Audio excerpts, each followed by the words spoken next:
Section 3.8 Related Rates. The problem of finding a rate of change from other known rates of change is called a related rates problem. What I'll do is give you an example before we can show you the procedures of, then I'll show you the procedures of finding or solving a related rates problem. Example 1. Air is being pumped into a spherical balloon so that its volume increases at a rate of 100 cubic centimeters per second.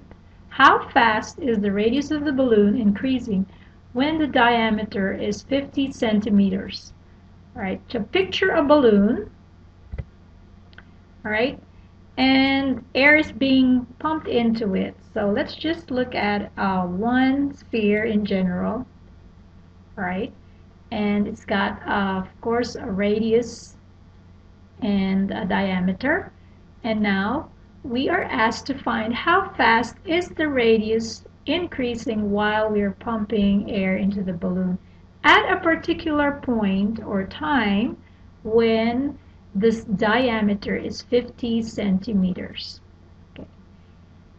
This is a related rates problem because we were given rate of increase, or a dV by dt, of the volume of the balloon. So if we let V be the volume of the balloon, or the sphere in particular, it's equal to 4 over 3 pi r cubed.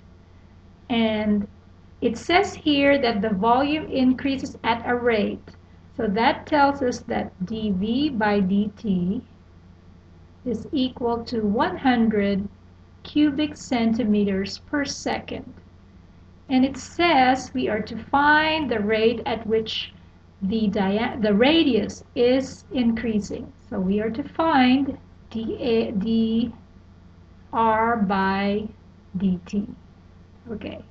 We begin with the equation of the volume that relates with the radius of the sphere, and it's 4 over 3 pi r cubed. And what we're going to do right now is to differentiate both sides with respect to, so we differentiate both sides, and I will use this shortcut, with respect to the variable t, as in time t.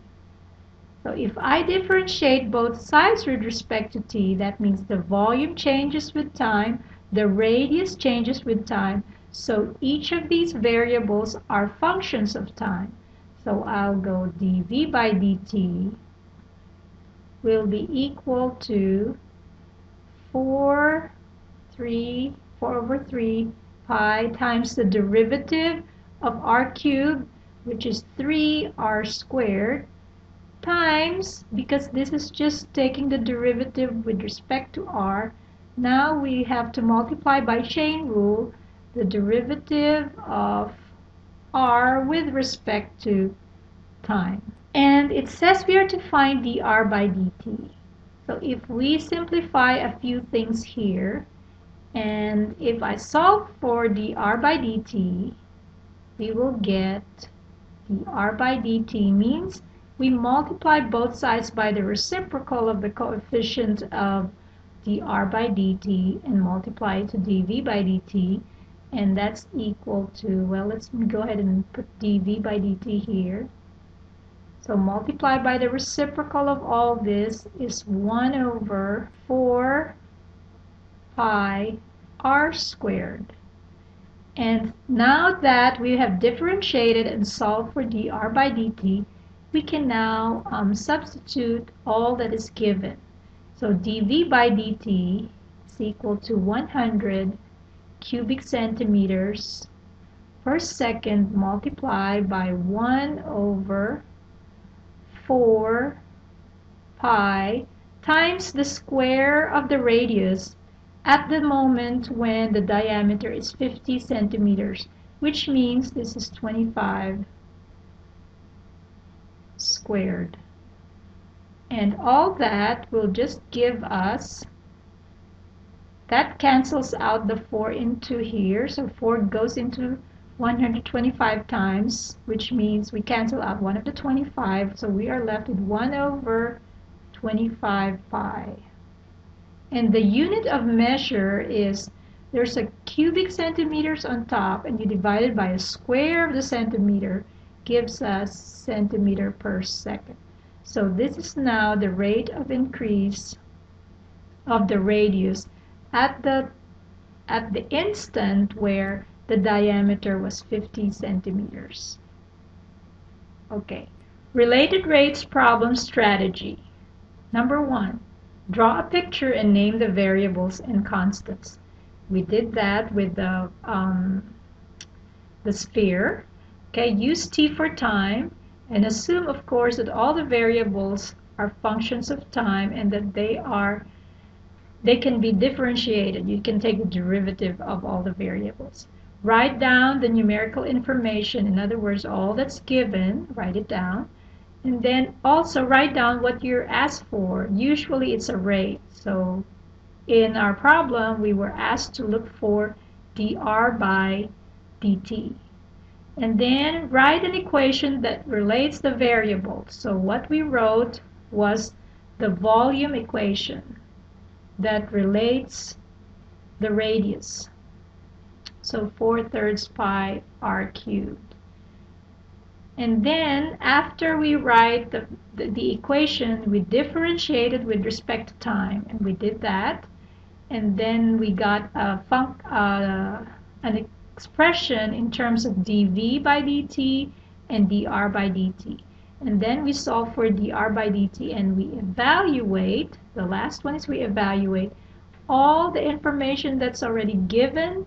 That's the only time we plug in to find the unknown. Okay. Some of the things that I said a while ago was that we substituted the given after we differentiated. Okay, so when the given information is a rate of change and when it is at an instant, the only time we substitute those numbers is after we differentiate. Of course, it's different if you have just a fixed value of a variable or a fixed value of a height, fixed value of a radius, etc. Okay. The given information and the unknown will hint on what equation to use. For example, in example 1, dv by dt was given, which means I would be looking for the equation of the volume, and then the unknown was dr by dt. So this is given, and the unknown was dr by dt. So the natural thing to do would be to relate volume and radius of the sphere, and that's what exactly we did. So the given information and the unknown will hint on what equation to use. And then I was looking at, remember when we solved for dr by dt, this should be in terms of centimeters per second, and sure enough, we were consistent with our unit of measure. And there would be cases where we need to convert, and depending on what the problem is asking for. So we need to convert the rate of change as well, just in terms of the unit of measure. All right, so how about we go ahead and solve problems. Example 2. A ladder 10 feet long rests against a vertical wall. If the bottom of the ladder, okay, there's the bottom of the ladder, slides away from the wall at a rate of 1 foot per second, okay, it's moving away at 1 foot per second, how fast is the top of the ladder sliding down on the wall, sliding down the wall when the bottom of the ladder is 6 feet away from the wall? And what I did here is I drew a right triangle which the ladder created with the ground and of course the wall. And we can now we can now analyze a right triangle right there. So this is now the ladder, and the ladder is a fixed length, so we can go ahead and write 10 here. Now, the distance from this point to this point would be the distance of the end of the bottom of the ladder from the wall. So let's call that x. And then the distance from the ground to the top of the ladder would be y. Now, it says here that the bottom of the ladder slides away from the wall at a rate of 1 foot per second. So that means it's a rate, so we write this as one of the given, dx by dt is equal to 1 foot per second. And it says how fast is the top of the ladder sliding down the wall. So that means we are to find dy by dt. Now, dy by dt is an instantaneous rate of change. So it's how fast is the top of the ladder sliding down when x is 6 feet. So find dy by dt when x is equal to 6. Okay. Now, based on the picture, what would be our equation that would relate all these three information and three variable? I mean, what would be the equation that would relate x, y, and 10? Of course, it will be the Pythagorean theorem. So let's go ahead and write the Pythagorean theorem. So our equation would be x squared plus y squared is equal to 10 squared. This is now the equation that relates the variables. The next thing we need to do is to differentiate both sides with respect to time. Differentiate x squared, we get 2x, and we don't stop there because x is a function of time, so times dx by dt plus 2y, the derivative y squared, multiplied by the derivative of y with respect to time.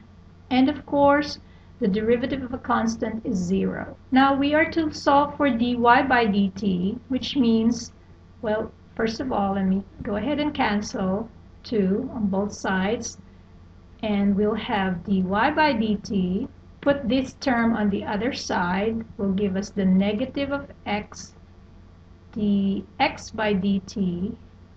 And of course, the coefficient of dy by dt is y, so we divide everything by y, and that's how we get the y there.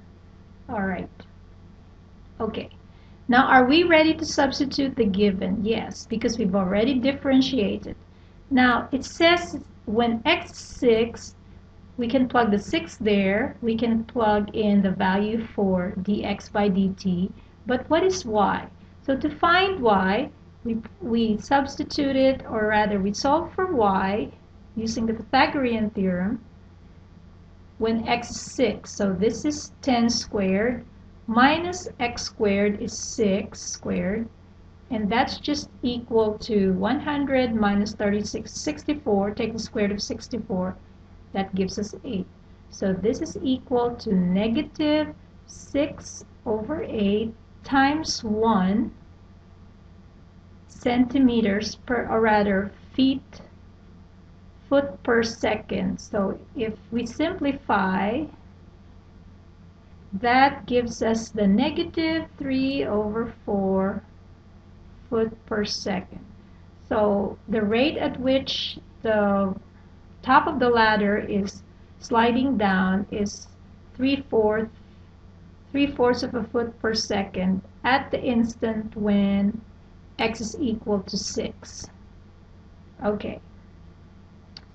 First problem, or rather example 2, solved. Alright, example 3. Car A is traveling west at 50 miles per hour. Okay, so this is car A, and it's due west. And car B is traveling north. There's car B at a rate of 60 miles per hour. Both are headed for the intersection. Here is your intersection right there, where the two roads meet. At what rate are the cars approaching each other when car A is 0.3 of a mile and car B is 0.4 of a mile from the intersection? Okay. Now, this is how the picture looks like, and again, we've got a right triangle occurring in this situation or in this problem. So let's go ahead and put a right triangle. So that's where car A is and car B is right here. So let X be the distance of car A from the intersection. So let's say there's car A right here. And then let Y be the distance of car B from the intersection. And this is the distance between A and B would be Z. Okay. Now let's look at what's given. It says that car A approaches the intersection because it's heading west. So dx by dt is equal to 50 miles per hour. Now it's heading in the negative direction because the distance from car A to the intersection is decreasing, so it's negative 50 miles per hour. And then same way, dy by dt, again the distance of car B from the intersection is decreasing, so dy by dt is negative 60 miles per hour. Now the problem is, at what rate are the cars approaching each other? So what is the rate at which they're getting closer and closer to each other? So that is now what we are going to look for, is to find dz by dt. In the previous problem with the ladder, the hypotenuse was fixed, but here it's changing in relation to x and y. Okay, so we find dz by dt at the instant when x is 0.3 and when y is 0.4 of a mile from the intersection. Okay, and what is the equation that we will use? Of course, it'll be z squared is equal to x squared plus y squared. We've got our equation now. We differentiate, and every variable changes with time, or are functions of time. So we say the derivative of z squared will be 2z times dz by dt, which is equal to the derivative of x squared is 2x, chain rule, times dx by dt, plus 2y times dy by dt. Okay, everything has, or each expression is a multiple of 2. Divide through by 2, and then divide by z to get the value to solve for dz by dt. So dz by dt is now equal to x over z. Remember, we divided every term by z to get rid of the z on the left side, times dx by dt plus y over z times dy by dt. Okay. Are we ready to substitute all the given information?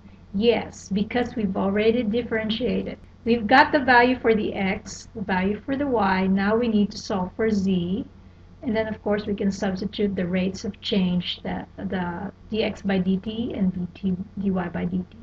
When x is equal to 0.3, and then y is equal to 0.4, z would be, by Pythagorean theorem, is equal to the square root of the sum of squares of x and y.